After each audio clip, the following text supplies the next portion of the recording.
Merci. Là, on va prendre nos Bibles. Alors, on va aller dans Ésaïe, chapitre 28. Le chapitre 28, et on va prendre les 13 premiers versets du chapitre 28 de Ésaïe.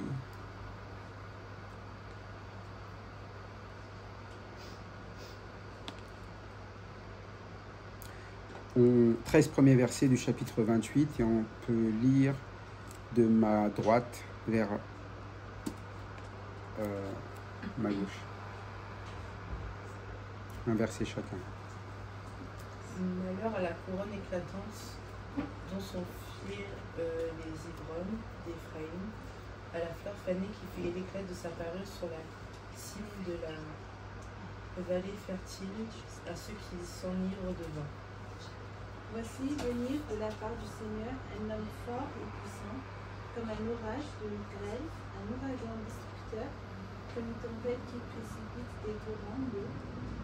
Il a fait tomber en terre avec violence. Elle sera foulée aux pieds, la couronne superbe des ivrognes des fous d'Éphraïm.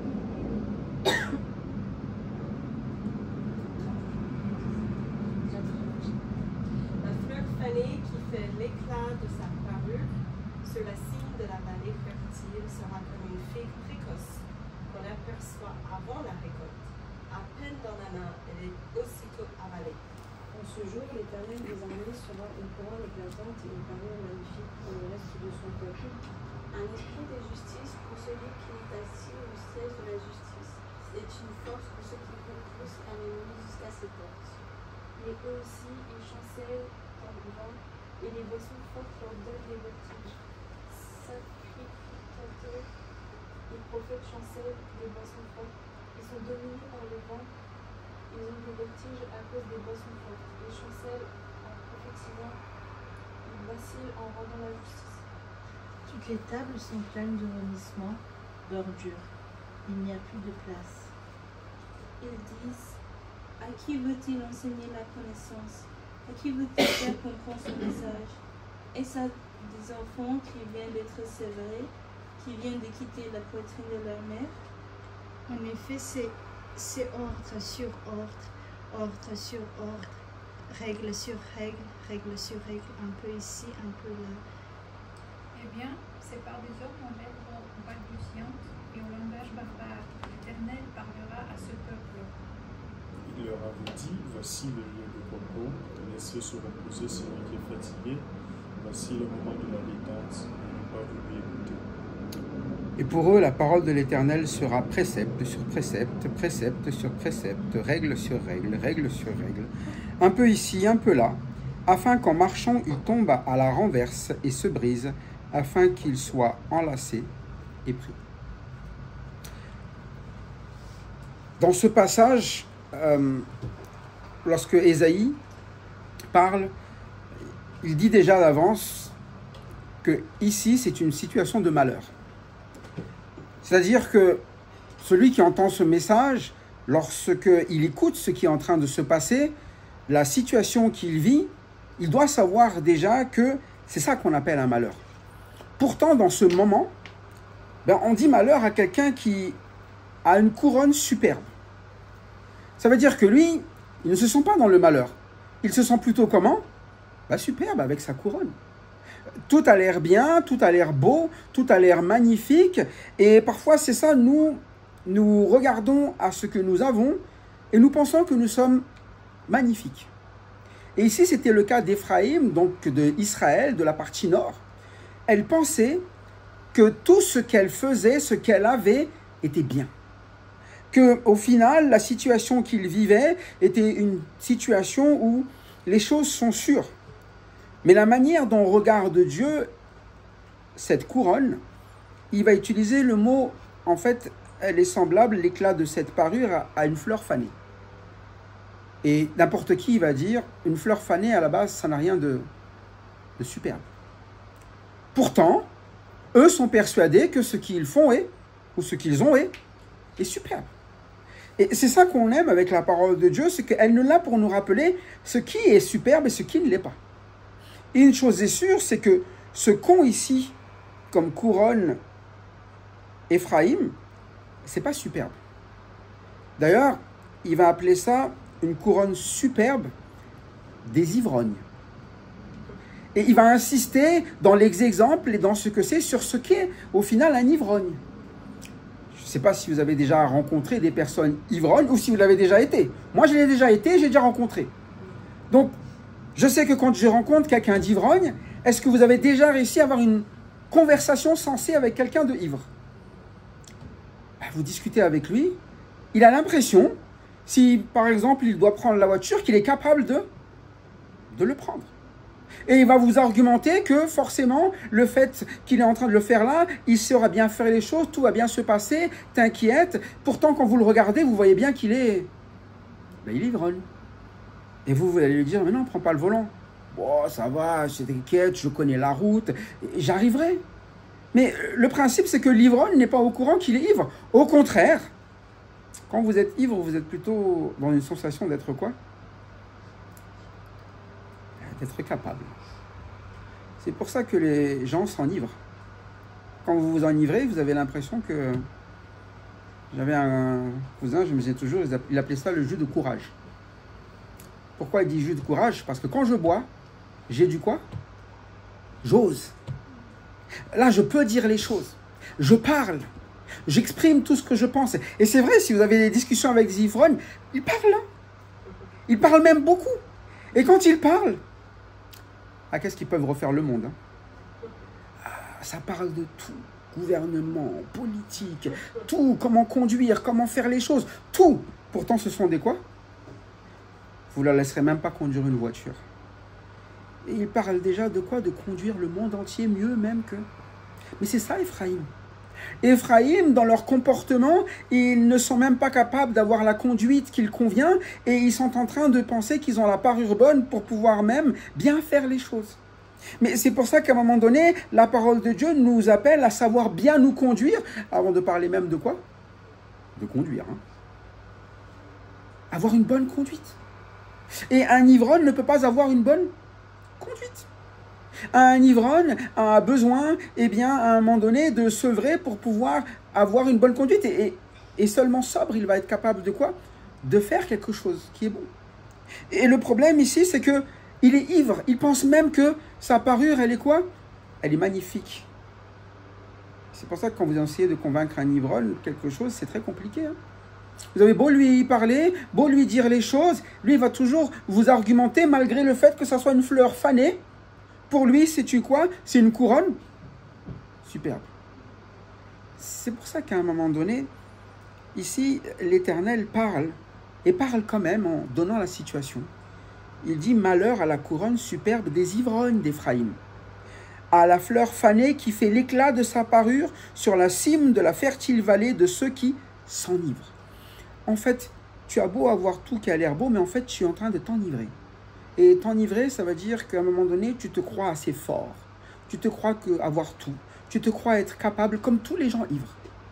Tu penses te suffire à toi-même, tu penses n'avoir besoin de personne, comme tous les gens ivres. Essayez de convaincre les gens ivres qu'ils ont besoin d'aide. Ils vont vous dire quoi? Mais bon, pourtant ça se voit bien qu'ils en ont le besoin. Et c'est ça, souvent on est devant Dieu, nous sommes des gens ivres en fait. Nous sommes des gens ivres. Quand Dieu nous parle, il dit, j'ai pas besoin. Quand Dieu envoie, comme Ésaïe, là, pour parler, non, j'ai pas besoin. Et même, c'est, laisse-moi tranquille. Et c'est ça, les gens ivres. Les gens ivres, ils sont difficiles à leur dire les choses, difficiles à leur faire comprendre, mais tout ce qu'on veut d'abord pour que quelqu'un sorte de cet état-là, c'est qu'il soit sobre. Et quelqu'un de sobre, c'est différent de quelqu'un, justement, quand il est ivre et qu'il fait tout et n'importe quoi, et qu'il croit tout pouvoir faire et tout savoir. Quelqu'un de sobre, il fait attention avant de faire les choses. Il est prudent. Il respecte tout ce qu'il y a autour de lui. Et c'est pour ça qu'à un moment donné, Dieu ne va pas amener ici un jugement pour la personne ivre qui va être une conversation ici. Il va dire à un moment donné, voici venir de la part du Seigneur un homme fort et puissant. Comme un orage de grêle, un ouragan destructeur, comme une tempête qui précipite des torrents d'eau, il l'a fait tomber à terre avec violence elle sera foulée aux pieds, la couronne superbe des ivrognes d'Éphraïm. Et vous savez, ce qui fait souvent que ces personnes, ils boivent, ils sont ivres. Vous savez à quel moment ils réfléchissent de savoir s'ils n'auraient pas dû arrêter? Malheureusement, c'est toujours trop tard. C'est des cas souvent où vous vous retrouvez, eh bien, accident. Quelqu'un à côté d'eux qui meurt. Ou eux-mêmes qui ont un accident, qui ont une douleur, qui ont des choses. Et là, ils se disent, je vais arrêter d'eux. Et parfois, c'est ça le souci. Il aurait mieux fallu arrêter lorsqu'on te dit d'arrêter. Il aurait mieux fallu, eh bien, réfléchir à ce que Dieu voulait te faire comprendre lorsqu'il a parlé, plutôt que d'attendre qu'il y ait un accident. Parce que quand il y a un accident, quelque chose va forcément se perdre et faire mal. Et le problème, c'est que très souvent, nous apprenons que d'une seule manière, par des accidents, par des coups, par des événements. Or, depuis le démarrage, Dieu a voulu nous apprendre par la parole. Et il a toujours envoyé quelqu'un pour aller parler et reprendre son peuple par la parole. C'est pour ça qu'on persévère à cela dans l'Église. Toujours, eh bien, à ce que la parole soit amenée et amenée par ceux qui sont appelés à enseigner.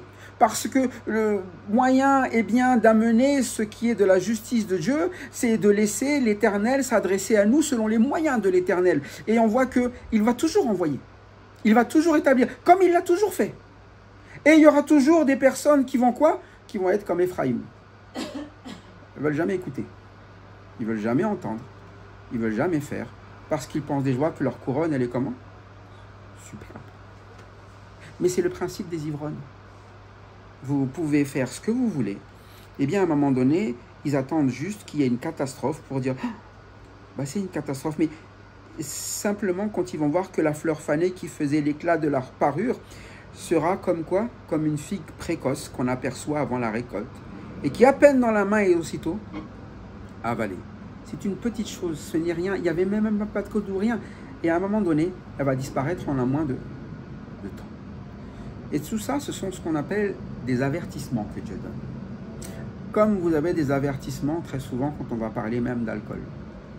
Boire ou conduire, il faut choisir. Et quand on ne fait pas le choix, eh bien après on se dit, mais pourquoi ça m'est arrivé? Mais on sait tous.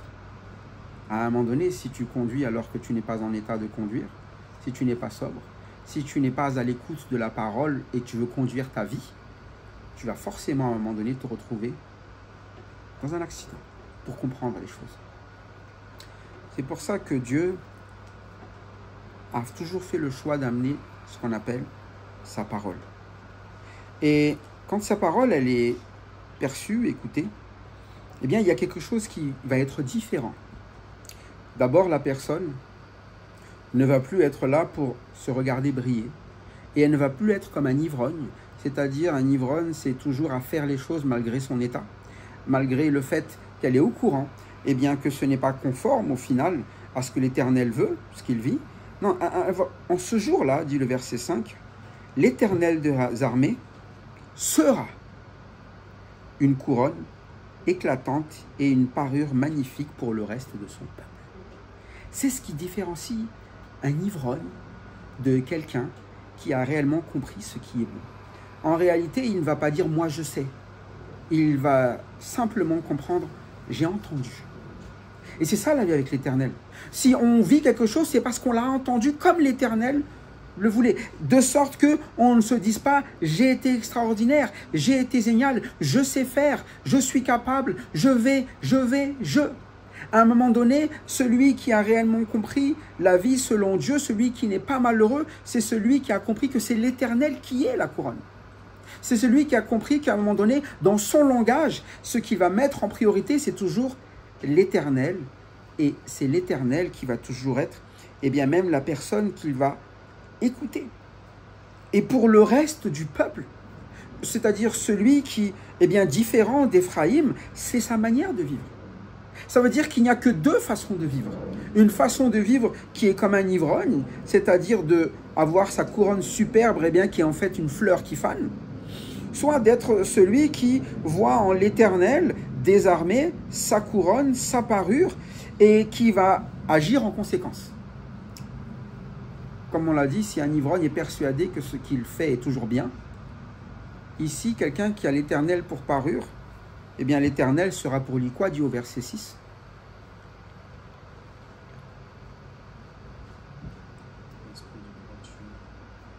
Un esprit de droiture ou un esprit de justice. Ça veut dire que la manière dont il va juger ce qui est droit ou ce qui est juste, c'est pas selon ce qu'il va penser lui, mais selon l'esprit de l'Éternel. Et c'est ça toute la différence. Parce qu'un ivrogne, il se base sur quoi? Sur ce que lui, il estime. Et c'est un peu cela, quand un ivrogne, il estime qu'il est capable de marcher, là, vous voyez, quand il voit les marches, il estime qu'il est capable de marcher dessus et de pouvoir descendre. Mais en réalité, son estime, elle est bonne ou elle est fausse quand il est ivre? Toujours fausse, hein. Il est capable de rater une marche, hein, alors qu'une personne sobre pourrait le faire normalement. Mais c'est ça, quand on a l'esprit de justice qui est celui de Dieu, en réalité, on ne peut pas rater la marche. Parce qu'à un moment donné, quand on fait confiance en ce que Dieu dit, en ce que Dieu a annoncé, voulu, eh bien, c'est lui qui va établir dans notre vie ce qui est juste. Et c'est ça la différence, eh bien, entre un ivrogne et quelqu'un de sobre. Quelqu'un de sobre, il va vivre de manière juste, parce qu'il voit justement. Mais nous ne pouvons être sobres que lorsque c'est l'Esprit de Dieu qui dirige notre vie. Un esprit de justice pour celui qui est assis au siège de la justice. Et ça explique bien souvent ce que nous voulons faire et ce que nous ne faisons pas. Nous voulons souvent agir avec justice, mais nous ne voulons pas être assis là où la justice de Dieu s'applique. Et être assis là où la justice de Dieu s'applique, c'est quand même être assis là où Dieu nous a posé pour être à l'écoute de ce qu'on appelle ce qui est juste. Ou pour comprendre la vie de l'Esprit de Dieu dans sa justice. Et très souvent, c'est cela. Quand on agit en ivrogne, eh bien, on n'a pas envie d'écouter. Bon, ça va. C'est barbant d'écouter. Un ivrogne, il n'écoute pas. Et ça, je vous le dis, hein, pour l'avoir expérimenté en étant un, et pour avoir discuté avec plein, il n'écoute pas. Et pour lui, c'est barbant à chaque fois de... C'est bon. Laisse-moi. Et s'asseoir, si vous voulez qu'il s'assoive, si vous l'asseyez comme ça, par tous ses moyens, il va vouloir toujours quoi? Se lever. Et vous savez quoi? Essayez le contraire aussi, c'est pareil. S'il est debout et que vous essayez de l'asseoir, il va à tout prix être quoi? Se lever. Il veut toujours faire le contraire. C'est le principe même, mais ici, dans l'esprit de justice, eh bien, il fait exactement telles les choses sont demandées selon l'esprit de justice. Il s'assoit au siège de la justice. Et l'Éternel devient pour lui ce qu'on appelle ici une force pour ceux qui repoussent l'ennemi jusqu'au port. C'est-à-dire qu'à maintenant, ce n'est pas sur ses capacités qu'il va jauger et faire les choses. C'est vraiment sur la capacité de l'Éternel. Et c'est ce qui différencie réellement un ivrogne de quelqu'un de sobre. Eh bien, dans la parole de Dieu, quelqu'un de sobre, il ne va pas estimer les choses selon ce qu'il pense. Il va toujours estimer les choses selon l'Esprit de Dieu, selon la parole de Dieu, selon la force de Dieu. C'est pour ça que lorsque nous avançons, eh bien, par la foi, on ne calcule jamais ce qu'on est capable de faire. On n'est jamais en train de réfléchir à un moment donné si nous avons une bonne estimation de la situation, si c'est logique. La seule question qu'on se pose, c'est quelle est la volonté de et qu'est-ce que Dieu a dit. Et quand on fait confiance à cela, c'est ça quelqu'un de sobre. Un ivrogne, c'est quelqu'un qui commence à estimer « Oh, mais on n'en sera pas capable, hein. Il n'en sera pas capable, hein. Ah, mais c'est pas possible. Hein. Ah, c'est parce qu'il compte sur sa couronne à lui. » Mais sa couronne, elle est comment? C'est déjà dit. Hein. Elle ressemble à une fleur fanée. Donc, si tu essayes de faire avec une fleur fanée, à un moment donné, elle va être écrasée. Et c'est pour ça qu'il dit, mais eux, ceux qui ne font pas cela, au final, ils chancellent dans le vin. Et les boissons fortes leur donnent des vertiges. Sacrificateurs et prophètes chancellent dans les boissons fortes. Ils sont dominés par le vin, ils ont des vertiges à cause des boissons fortes. Ils chancellent en prophétisant, ils vacillent en rendant la justice. Ça veut dire qu'au final, ils ont l'air de faire des choses. Si on enlevait le mot vaciller, si on enlevait eh bien, tous ces mots qui parlaient de vertige, on aurait dit qu'ils sont en train de faire une œuvre bonne. Hein, et ils sont en train de quoi? ils sont en train d'être des sacrificateurs, des prophètes, ils prophétisent, ils rendent justice. On se dit, incroyable, mais ils le font. Le problème, c'est que, comme des ivrognes. C'est pour ça qu'ils chancellent en le faisant. Ils n'écoutent pas. Ils sont incapables de le raisonner. Donc ils ont beaucoup d'idées. Hein. Ils ont envie de faire plein de choses, hein, c'est pas ça le souci. Mais comme des ivrognes, qui parlent du monde entier sans savoir déjà ce que devraient faire eux-mêmes, tel que Dieu le demande. Et à chaque fois qu'ils ouvrent la bouche, au final, même verset 8, leur table, qu'est-ce qu'il y a dessus? C'est pas beau à voir. Hein. Quand ils ouvrent la bouche, ce qui sort de là, c'est des quoi? Sur la table, c'est plein de vomissements et d'ordures. C'est le propre des ivrognes. Hein. Quand vous prenez des gens ivrognes, très souvent, ce qui va arriver, c'est qu'ils vont quoi? Vomir. Et à quoi ressemble effectivement le lieu où ils se trouvent? C'est jamais bien rangé. Hein. C'est des ordures. Mais ça, c'est une image et ça nous... on appelle ça, ça nous fait peut-être haut le cœur de rien que d'y penser. Mais imaginez-vous que lorsque nous ne sommes pas à l'écoute de la parole de Dieu, c'est la vue que Dieu a de notre vie. Des personnes qui chancellent parce qu'ils n'écoutent pas, qui n'acceptent pas la justice, alors que c'est ceux à qui ils s'adressent, et c'est Éphraïm, quand même Éphraïm, c'est l'Israël, c'est la partie nord. Et ils sont là avec des prophètes, des sacrificateurs, les noms sont présents, hein, les titres sont là. Mais dans l'action, c'est horrible. Dans les gestes, c'est horrible. Pourtant, ils font des actions, ils prophétisent, ils rendent justice, mais ça ressemble à quoi sur leur table? Des vomissements et des ordures. Et quand il s'agit d'être enseigné ou de recevoir la parole, c'est ça ce qu'ils expliquent ici. À qui veut-on enseigner la sagesse? À qui veut-on donner des leçons? Est-ce à des enfants qui viennent d'être sevrés, qui viennent de quitter la mamelle? Oh, on n'est pas des gosses hein, pour qu'on nous dise ce qu'on a à faire. Hein.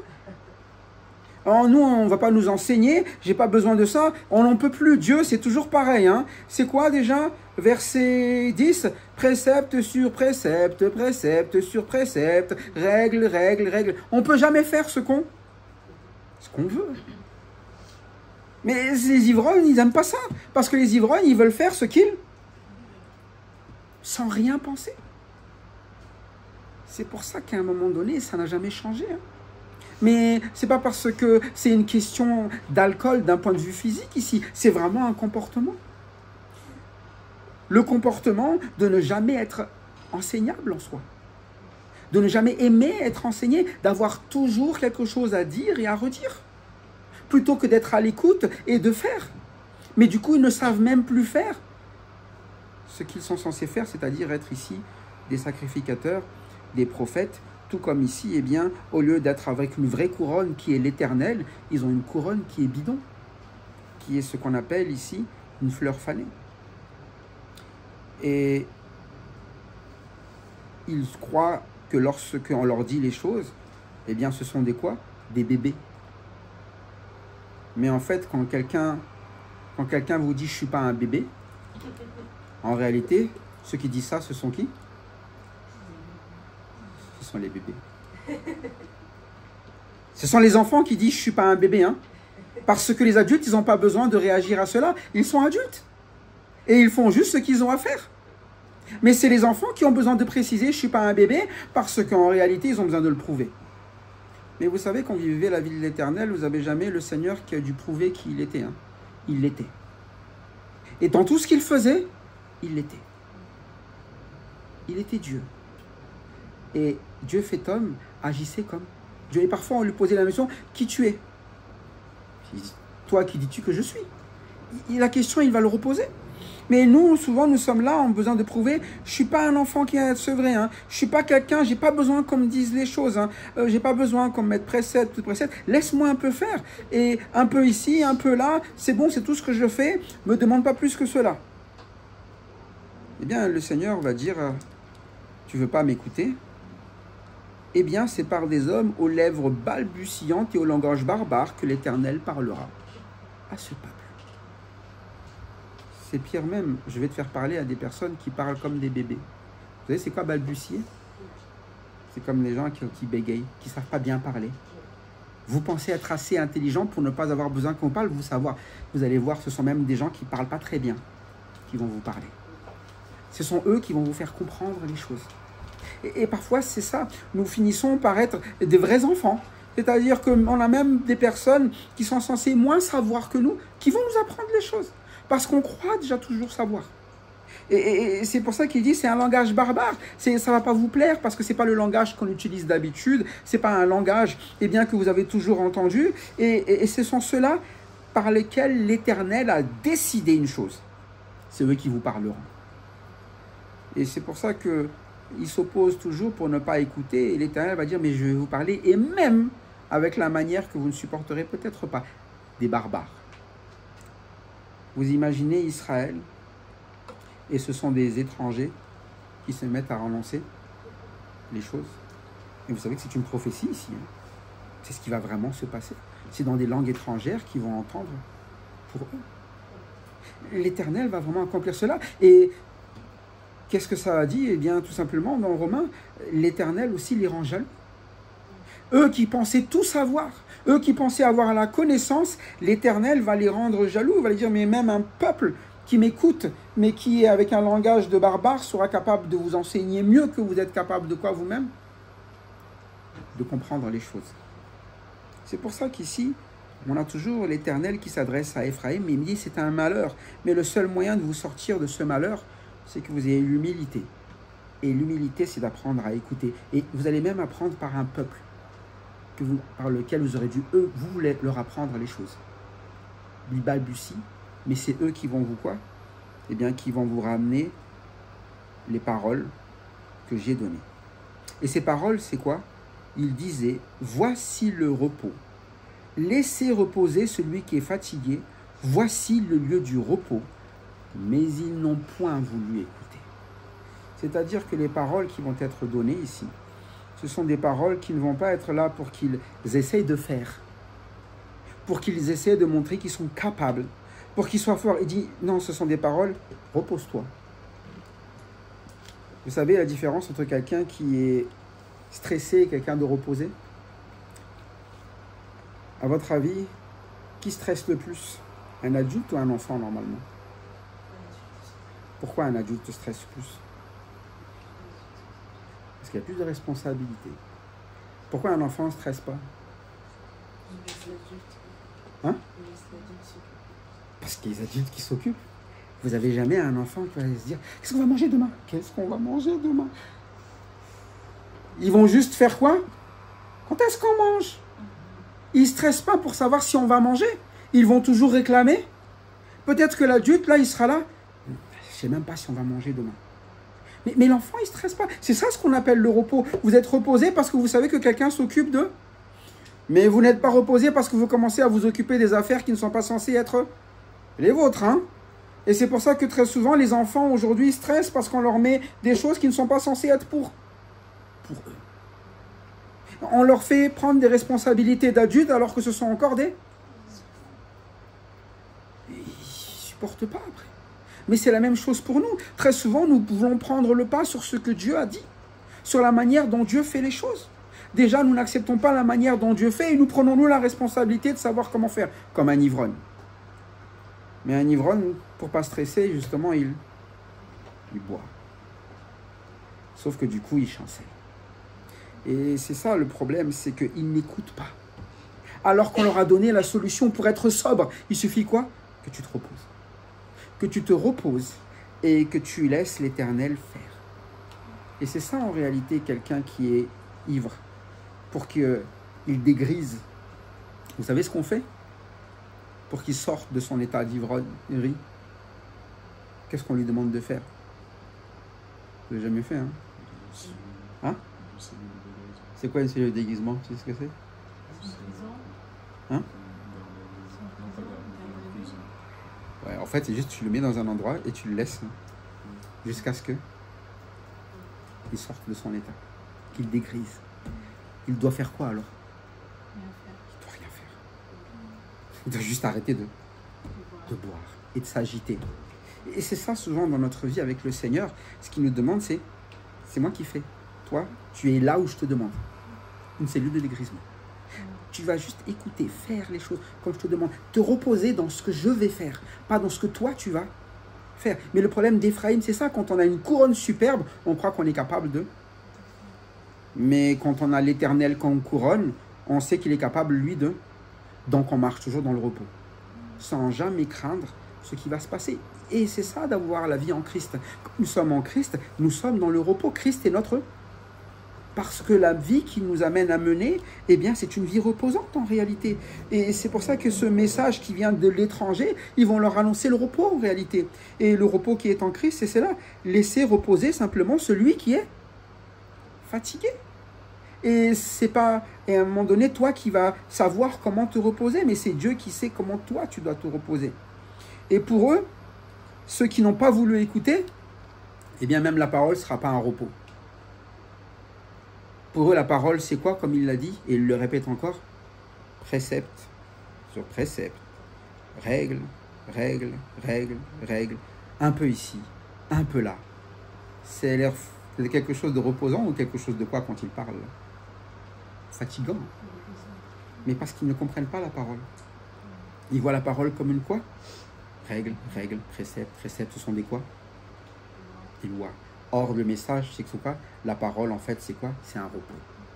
Et quand on a compris que la parole est un repos, eh bien, en fait, c'est là qu'on loue l'Éternel. Parce que si nous sommes reposés, c'est à cause de sa parole. Mais quand on a la couronne superbe, c'est qu'on croit qu'on est capable de faire toutes choses. Et c'est pour ça qu'il est dit, c'est en faisant cela que ça va vraiment arriver, hein, afin qu'en marchant, il tombe à la renverse et se brise, afin qu'il soit enlacé et pris. Ceux qui n'écoutent pas, qu'ils comprennent que tant que vous n'écoutez pas, vous n'allez jamais sortir, vous allez vivre les mêmes situations. Un ivrogne, à la fin de la soirée, on le retrouve toujours où? À terre, KO, au bas de l'escalier. Et tous les matins, quand il a ce qu'on appelle le mal de tête, là, eh bien, il se demande pourquoi il en est là. Et le soir, il recommence la même chose. Voilà pourquoi, eh bien, ne soyons pas, eh bien, comme des ivrognes. Un ivrogne, ce n'est pas quelqu'un qui a bu une fois, c'est quelqu'un qui ne fait que ça. Et un ivrogne, il revient toujours dans les mêmes choses. Apprenons plutôt, eh bien, à être de ceux qui se reposent. Mais déjà, l'Éternel s'adresse à nous, nous donne un avertissement pour que nous soyons plutôt de ceux qui nous reposons dans son esprit de justice, de ceux qui, eh bien, tirent notre force, eh bien, de lui et de lui seul, afin que nous acceptions d'être dirigés et être là où il veut. Et c'est ça qu'il nous a appris en Christ. Christ, eh bien, nous avons vu Dieu fait homme en lui, il était reposé dans ce qu'il faisait malgré l'œuvre grave qu'il était en train d'accomplir. Et les apôtres qui ont été envoyés, eh bien, ont été aussi reposés. C'est pour ça qu'ils avaient cette joie, malgré, eh bien, tout qui devait être stressant pour leur vie. Et de même, nous, eh bien, nous avons le même Dieu. Il est le même hier, aujourd'hui, éternellement, Christ. Et il n'a pas changé.